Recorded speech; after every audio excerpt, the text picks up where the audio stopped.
Assalamualaikum warahmatullahi wabarakatuh. Kita masuk ke materi selanjutnya, yaitu menentukan golongan dan periode dengan konfigurasi elektron yang sudah kita pelajari.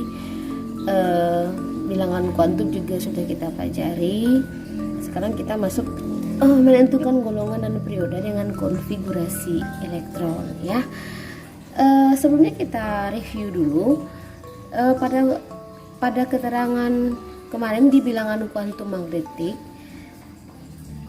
subkulit S, ya, subkulit S ini itu memiliki satu orbital, ya, satu orbital dengan dua elektron, ya, dengan dua elektron. Kemudian P, subkulit P memiliki orbital 3 dengan elektronnya 6. Kemudian subkulit D itu memiliki 5 orbital 1, 2, 3, 4, 5 dengan elektronnya 10. Kemudian subkulit F dengan orbitalnya 7, ya. Ini mereview aja. 1, 2, 3, 4, 5, 6, 7, ya, berarti elektron yang dimilikinya adalah 14. Oke. Kemudian di mana kita ketahui pada bilangan kuantum itu spinnya, ya, spin yang untuk satu orbital hanya bisa maksimum diisi dengan 2 elektron. Jika satu orbital pada S ini terdapat 2 elektron, berarti pengisiannya 1, 2. Kalau P 1, 2, 3, 4, 5, 6. Kalau D 1, 2, 3, 4, 5, 6, 7, 8, 9, 10. 1, 2, 3, 4, 5, 6, 7, 8, 9, 10, 11, 12, 13, 14. Itu untuk pengisian elektron, ya. Jadi berarti untuk satu orbital, satu kotak ini itu maksimal elektron yang diisinya hanya 2, ya. Kemudian P ini juga ini akan berhubungan nanti dengan ikatan kimia juga, ya, karena elektron itu dia akan berpasangan, akan berhubungan juga dengan bentuk molekul nantinya. Kenapa ini hanya maksimum diisi dengan 2 orbital, dengan 2 elektron, ya. Kemudian kalau misalnya spin, kemarin kita udah ketahui kalau misalnya spin itu ada yang searah jarum jam dan ada yang berlawanan arah jarum jam. Kalau misalnya searah jarum jam berarti dia dihargai dengan plus setengah, kalau misalnya dia berlawanan berarti dihargai dengan min setengah. Masih ingat, ya, kalau misalnya dia ke atas berarti plus setengah, kalau misalnya dia ke bawah berarti min setengah. Nah, berdasarkan jumlah elektron maksimum inilah yang nantinya pada subkulit SP dan DF itu kita bisa menentukan bentuk dari tabel periodik unsur modern, yakni di mana golongan 1A, nah, golongan 1A dan 2A itu, golongan 1A dan 2A itu subkulit S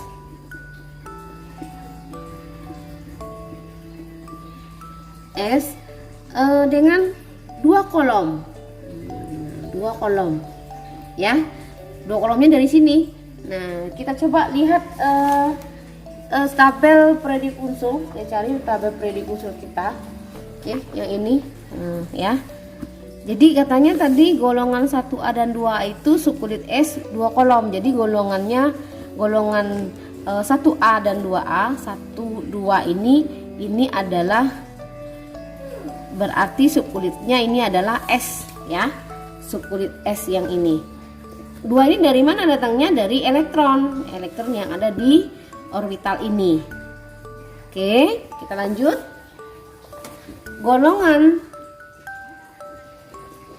Golongan 3A 3A dan sampai dengan 8A itu subkulitnya, subkulit P itu 6 kolom. 6 kolom. Yang mana itu yang 6 kolom itu? Ya, kita lihat lagi golongan 3A, berarti di sini ya. Golongan 3A sampai 8A berarti ke sini. Itu subkulitnya adalah P. Nah, subkulit P dengan 6 kolom. Kalau P ini kan 6 nih. Kalau S ini kan 2 ya. Kita hitung 1, 2, 3, 4, 5, 6. Nah, ini dia yang subkulit tuh, yang kolomnya. Berarti kolom ini berarti golongan. Berarti ya. Ini golongan. Jadi berarti udah ada nih subkulit S, subkulit P. Masuk kita ke subkulit D. Ya. Jadi kalau yang D ini golongan 1B sampai dengan 8B itu subkulitnya D. Berapa kolom D? Berapa kolom D? Isinya berapa ini elektronnya? 10 ya. Berarti 10 kolom. Nah, kita lihat lagi yang mana yang 10 kolom itu. Oke.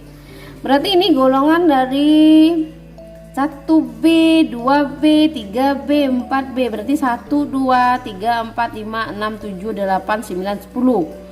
Ini adalah sampai sini ya. Berarti ini D. D itu kolomnya 10 karena elektronnya 10 ya. Orbitalnya ada 5. Oke, berarti S sudah, P sudah, D sudah. Berarti yang F sekarang lagi, subkulit F.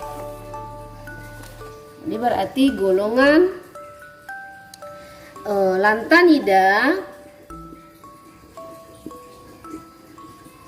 dan aktinida itu subkulitnya F dengan 14 kolom. Yang mana itu? Nah, ini dia. Oke, ini dia ya. Yang lantanida dan aktinida itu katanya 14 kolom. Ini ya, yang di bawah ini ya. 1, 2, 3, 4, 5, 6, 7, 8, 9, 10, 11, 11, 12, 14. Sampai sini ya. Yang ini yang terbaru ini. Tambahan LA dan AC. Yang lama itu sampai C dan TH. Jadi berarti ini adalah F ya. F dengan 14 elektron, 14 kolom ya. Masuk kita dengan penentuan periode dan golongan itu menggunakan mekanika kuantum. Nah, dari ini bisa disimpulkan kalau golongan A itu berakhir pada subkulit S 1, itu dia termasuk golongan 1A. Nanti kita buktikan ya. Kalau seandainya dia berakhir pada subkulit S2, dia termasuk golongan 2A. Bagaimana dengan S2 dan P1? Nah, ini ditambahkan saja. Berarti dia golongan 3A. Apanya yang ditambahkan? Elektron yang di atasnya. Tambahkan saja dia ini. Ya. S2 P2 tambahkan saja, berarti dia golongan 4A. Kemudian S2 P3 golongan 5A. S2 P4 berarti golongan 6A. S2 P5 berarti golongan 7A. S2 P6 golongan 8A. Lanjut kita ke golongan B ya. golongan B, ini golongan A, berarti golongan B. Nah, sini ya, golongan B ya. Jika berakhir pada subkulit S2 D1 berarti tambah saja, berarti ini golongan 3B ya, golongan 3B. S2 D2 berarti 4B, ini 4B. S2 D3 ini 5B. Nah, ini ditambahkan saja, tambahkan saja yang ini yang di atasnya ya, nanti kita buktikan. Kemudian S2 D4 berarti ini 6B, ini 6B berarti. S2 D5 berarti ini 7B, 7B. Kalau S2 D6 berarti 8B. Oke. S2 D7. Nah, ini kan menarik nih. 7, 8, 9. Nah, 9 ini tetap 9 ini 7, 8, 9. Ini harusnya kan 9B ya. Harusnya 9B.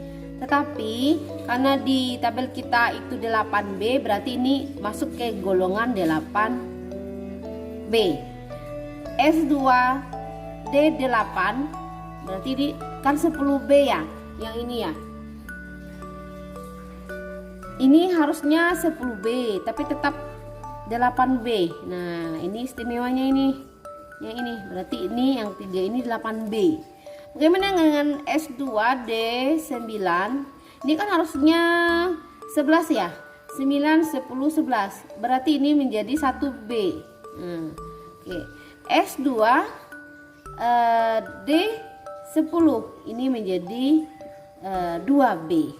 Oke.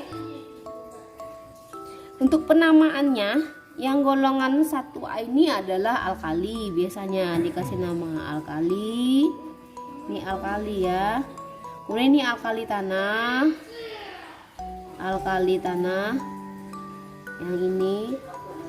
Yang ketiga itu biasanya dinamakan dengan golongan boron. Ya. Kemudian yang golongan 4A ini biasanya dinamakan dengan golongan karbon. 5A ini biasanya dinamakan dengan golongan nitrogen. 6A ini biasanya dinamakan dengan golongan oksigen. Kemudian yang golongan 7A ini biasanya orang menyebutnya dengan halogen. Golongan halogen ya. Kemudian yang 8A ini dinamakan orang dengan gas mulia. Gas mulia. Kenapa gas mulia? Ini nanti akan kita bahas di penentuan elektron valensi nantinya. Kenapa ini dinamakan dengan gas mulia? Ya, jadi golongan 1A itu alkali, 2A alkali tanah, boron golongan 3A, karbon 4A, nitrogen 5A, oksigen 6A, halogennya 7A, dan gas mulianya adalah 8A. Inilah golongan yang sempurna ya kalau nanti kita diidentifikasikan di elektron valensi nantinya, berhubungan juga dengan ikatan kimia nanti ya. Oke, kita coba dengan contoh soal. Contoh soal ya, nomor 1. Tentukan golongan dan periode dari atom 11 Na. Oke, kita tahu kemarin itu cara mencari sistem periodik unsurnya, nyanyinya kan udah tahu ya kemarin itu. Nah, sisi, pasi,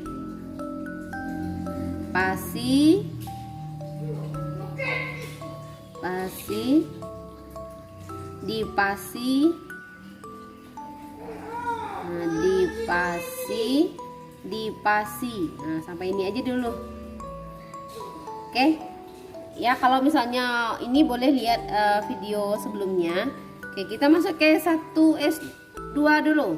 1S2, kemudian 2S2, kemudian 2P6. Nah, berapa? 2 ditambah 2 tambah 6 berarti 10. Masuk kita ke 3S. Berapa ini sisanya? Karena dia 11. Ya, karena dia 11 berarti sisa 1. Oke. Nah, sisanya 1. Jadi maksudnya gimana itu ya? Yang 11 ini penjabarannya ke sini nih. Nah, ke sini, kemudian loncat ke sini, ke sini. Seperti kita main congklak ya. Seperti kita main congklak ya. Nah, untuk mencari periodenya tadi kan udah diketahui kalau misalnya dia berakhir di subkulit S. Ini dia di subkulit S. Ini subkulit S ya. Nah, ini subkulit S. Jadi berarti periodanya golongannya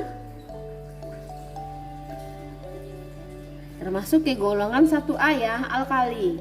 Golongan 1A atau alkali. Gimana periodenya? Periode itu adalah kulit terluar, berarti yang terbesarnya, karena kulitnya di sini 3, ini 3 nih, berarti periodenya pada periode ketiga. Kita lihat bener nggak ya Na ini pada golongan 1A dan periode ketiga. Saya cari dulu, mana dia? Oke, 11 Na ya. Nah, ini dia. Berarti dia golongan pertama, benar. Nih golongan pertama ya. 1A, periodenya ketiga. Nih periodenya 1, 2, 3. Berarti benar ya, si Na ini berada pada golongan 1A dan periode ketiga. Oke, kita lanjut. Soal yang kedua. Oke, yang keduanya 12 mg. 1S2, 2S2, 2P6, 3S.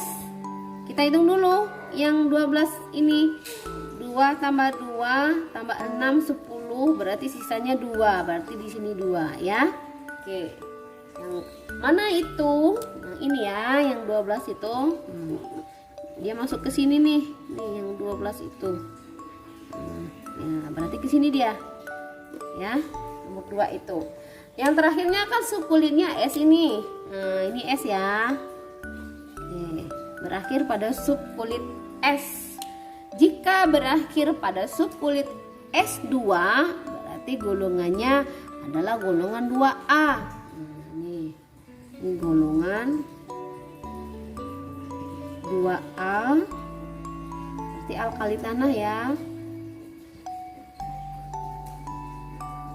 Periodenya keberapa itu? Periodenya yang paling besar adalah angka 3. Di sini kan 1, 2, 2. Berarti kulitnya yang terbesar adalah 3. Berarti periodenya adalah periode ketiga atau yang terluar. Benar nggak ya? 12 mg itu golongan 2A dan periode ketiga. Kita lihat ini mg ya. Mg katanya golongan 2. Berarti ini golongan 2A nih. Benar. Kita urut ke bawah, berarti ini mg, betul. Dia berada pada periode ketiga, nih dia. Nah, bener ya. Oke, kita lanjut contoh soal. Kita coba yang golongan ini lagi, golongan berapa ini? Nomor 3, kita coba 15P. Ya, 15P. Fosfor. Oke. Kita konfigurasikan 1S2, 2S2, 2P6, 3S2. Berapa baru? 12 ya. Berarti sudah ini sisi pasi, berarti P, 3P berarti 12 bertambah berapa ini? 3 ya. 3. Coba dihitung. Berarti yang ini 15P ke sini, sini, sini, sini, dan ke sini. Kita hitung 10, 12, tambah 3 berarti 15 ya. Nanti dia berakhir pada subkulit P. Nah, ini udah bisa ya. Karena subkulit P-nya di sini nggak ada nih, yang berarti kayak S doang. Kita tambahkan dia dengan subkulit S ya, subkulit S, karena tadi di P ini kan 6 nih. Nah, ditambahkan. Oke, ini dia. Kita tambahkan berarti dia berakhir pada 3S2 ditambah 3P3. Jadi berarti golongannya apa? Golongannya terletak pada golongan 5A. Karena yang A itu adalah subkulitnya S dan P. Kalau yang B itu S dan D ya. Ingat itu 5A itu adalah nitrogen. Nitrogen, golongan nitrogen dia, dan periodenya periode keberapa itu yang P? Kita lihat di sini ada dua buah tiganya, berarti periodenya adalah periode ketiga. Ya, kita lihat ini berarti fosfor tadi ya, 15 fosfor. Nah, ini dia fosfor. Oke. Unsurnya golongannya 5A, periodenya ketiga. Coba kita lihat. Nah, bener ya, periode ketiga. Itu ya. Kemudian kita masuk ke B. Kita coba yang satu soal lagi. Saya punya 21 SC. Oke. Kita konfigurasikan 1S2, 2S2, 2P6, 3S2, 3P6, 4S2 berapa? 10, 12, 18, 20, berarti satu lagi ya. Berarti masuk ke D lagi, 3D1 ya. Oke, 21 ini berarti ini ya. Ini supaya kamu nampak itu ini ininya dari mana sih kok bisa ditentukan gitu ya. Nah, karena dia berakhir pada S dan D, orbital S dan D ini. Nah, dia berakhir pada S dan D ini. Nah, kita lihat di catatan kita, kalau S dan D, S2 dan 3D1. Nah, mana dia? S2. Mana dia, Nak? D-nya 1. Nah, berarti pada golongan 3. Golongannya golongan B-nya 3B. Nah, bagaimana dengan periodenya? Nah, lihat di sini. Kulit yang ada itu adalah kulit pertama, kedua, kulit ketiga. Tiganya ada 3 ini, kemudian kulit keempat. Nah, yang terbesar itu adalah kulit keempat. Berarti periodenya adalah 4. Kita lihat di sistem periode unsur kita. Oke, SC tadi katanya golongannya 3B, berarti 3 di sini. Nah, kita urut ke bawah, berarti ini ya. Ya betul, SC. Kemudian periodenya 1, 2, 3, 4. Betul. Benar ya, dia berada pada periode ketiga. Nah, untuk latihan bentar. Ya benar. Untuk latihannya kan nomor 5 nih. Nomor 5 kamu tulis saja di kolom komentar nantinya. 29 CU, silakan tentukan periode dan golongannya. Kemudian 17 CL, tentukan golongan dan periodenya. Kemudian 13 AL ya. Oke, yang CU ini nanti ada aturannya nanti. Ini penuh dan setengah penuh, tapi buat aja dulu ininya di kolom komentar. Ini nomor 5, nomor 6, nomor 7. Oke, ditunggu jawabannya di kolom komentar. Mudah-mudahan kamu mengerti dengan penjabaran ini dan bisa menyelesaikan latihan yang diberikan ya.